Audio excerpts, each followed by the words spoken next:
Comment Citroën pouvait-il remplacer la C5, son haut de gamme, sans casser sa tirelire?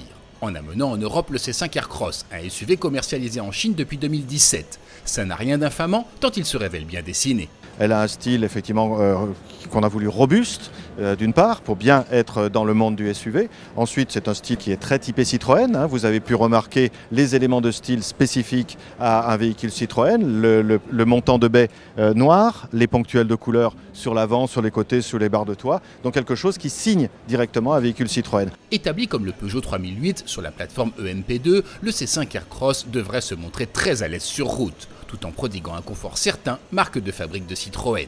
Le confort, on l'atteint de plusieurs manières. Sur les suspensions, bien sûr.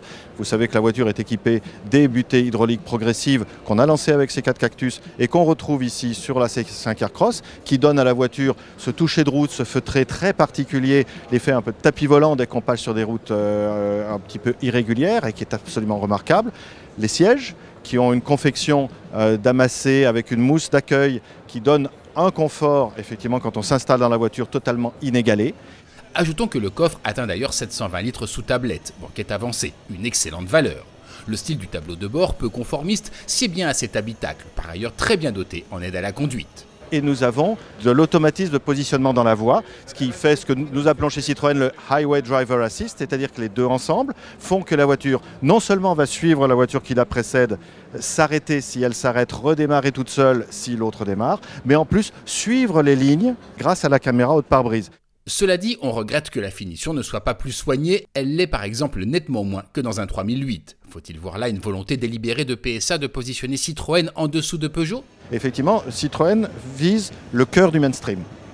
Le cœur du mainstream, ce sont des marques concurrentes comme Ford, comme Hyundai, comme Kia, des gens extrêmement sérieux, extrêmement présents déjà sur les marchés, contrairement à nous, et que donc nous allons vouloir chercher. Sous le capot, on retrouve des blocs PSA bien connus. En essence, le PureTech en 130 et 180 chevaux et en diesel des Blue HDI en 130 et 180 chevaux. La boîte auto à 8 rapports répond à l'appel en série ou en option. C'est une version qui est très différente de ce que l'on faisait avant puisqu'elle est plug-in, puisqu'elle est aussi avec un moteur essence et non pas avec un moteur diesel.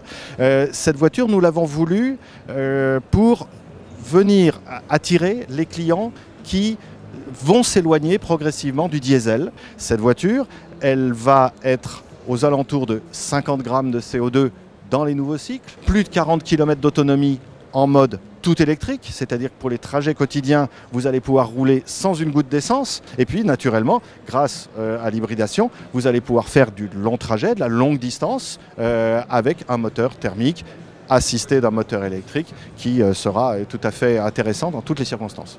Malheureusement, contrairement à l'ancien 3008 Hybrid 4, l'électricité ne rendra pas le train arrière moteur, la transmission s'effectuant sur les seules roues avant. C'est un choix délibéré de Citroën, mais si le marché l'exige, la version 4x4 qui existe en Chine pourra être vendue en France. En attendant, le C5 Aircross produit à Rennes est d'ores et déjà commercialisé à partir de 24 700 €.